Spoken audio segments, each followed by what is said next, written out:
श्री स्वामी समर्थ समर्था रेसिपीमध्ये तुमचं स्वागत आहे। तर मी आज बनवला आहे मसाले भात। मला आज ड्युटीवरून आल्यानंतर इतका कंटाळा आलेला आणि आमच्या साहेबांना तर भात हा प्रकार जास्त आवडत नाही। भात लागतो रोजच्या जेवणामध्ये थोडासा, पण जास्त आवडत नाही आणि मसाले भात तर बिलकुल आवडत नाही। पण बघा, मी आज मसाले भात बनवलाय आणि इतक्या आवडीने त्यांनी खाल्लाय की बास रे बास। चला मग मी कसा बनवला ते सांगते। मी पाव किलो बिर्याणी राईस घेतलाय दोघांसाठी। बिर्याणी राईस घेतलाय, नंतर मी तो स्वच्छ पाण्याने धुवून घेणार आहे। 2 पाण्याने धुवून घ्यायचा, त्यातलं सगळं पांढरं पाणी काढून टाकायचं आहे। त्याच्यावरती असलेली धूळ माती सगळी निघून जाते। त्यानंतर थोडंसं पाणी घालून एक अर्धा ते पाऊण तास भिजत ठेवायचा तांदूळ। बिर्याणी राईसला कसं भिजवून ठेवावं लागतं। त्यानंतर मी फोडणीची तयारी करणार आहे। त्यासाठी मी 7 ते 8 हिरव्या मिरच्या घेतल्या, 5 ते 6 लसूणच्या पाकळ्या घेतल्या, अर्धा इंच आलं घेतलं आहे, त्यानंतर थोडीशी कोथिंबीर घेतली आणि असं बारीक वाटून घेतले आहे। मिक्सरच्या साहाय्याने बारीक वाटून घेतले हे पहा।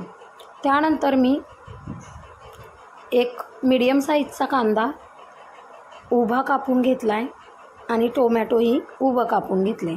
बटाटा मात्र असा बारीक कट करून घ्यायचा आहे, जास्त मोठा करायचा नाही आहे। या पद्धतीने मी करून घेतला आहे। आमच्या साहेबांना मसाले भात का नाही आवडत, ते बोलतात घास बसतात, सुक्कं सुक्कं लागतं। तर असं काही नाही आहे अजिबात।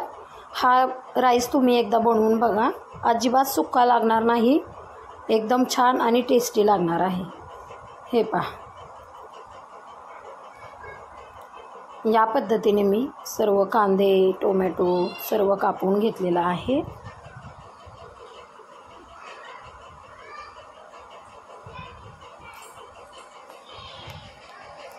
कांद्याने जर डोळ्याला पाणी येत असेल तर तुम्ही कोणती ट्रिक वापरता मला सांगा।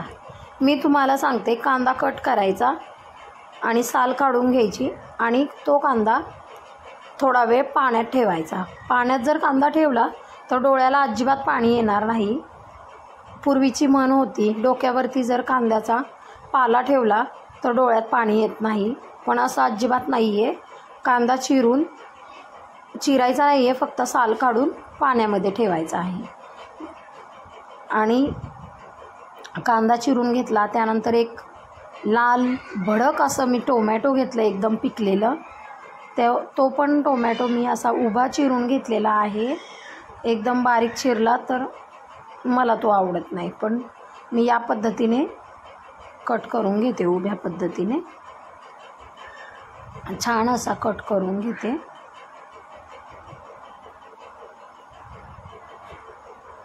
भाजी चिरायला मला खूप आवडतं। त्यानंतर आता मीडियम गॅसवरती कढई तापत ठेवायची। थोडीशी कढई तापल्यानंतर त्यामध्ये आपण अंदाजे 2 पळ्या तेल घालणार आहोत। 2 पळ्या तेल घालायचं। तेल थोडंसं गरम झालं की त्यामध्ये लवंग, स्टारफूल आणि तेजपत्ता, जिरी मोहरी घालायची। त्यानंतर उभा चिरलेला कांदा घालायचा, आपण बनवलेलं हिरव्या मिरचीचं वाटण घालायचं, 5 ते 6 काजू घालायचे, त्यानंतर आपण चिरून घेतलेला टोमॅटो घालायचा आणि छान असं सतत परतवत राहायचं। नंतर मी कापलेला बटाटा घातला आहे, छान असं परतवून घ्यायचं। नंतर मी ओला ताजा आणि फ्रेश वाटाणा घातला आहे,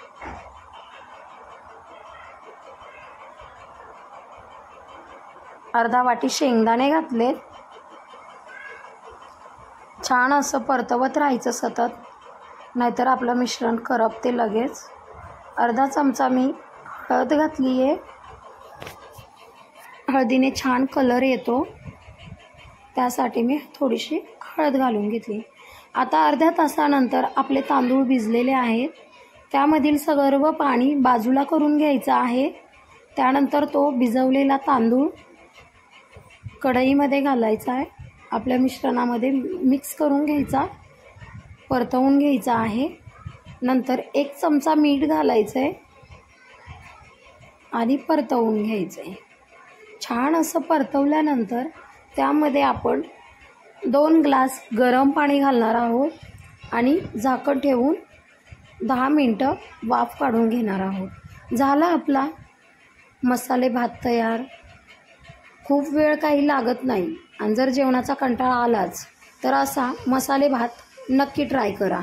तुम्हाला जर माझा व्हिडिओ आवडला असेल, रेसिपी आवडली असेल तर चॅनलला सबस्क्राईब करा, लाईक करा आणि माझा व्हिडिओ दुसऱ्यांना शेअर करा. बेल आयकॉनचं बटन क्लिक करा. श्री स्वामी समर्थ. धन्यवाद.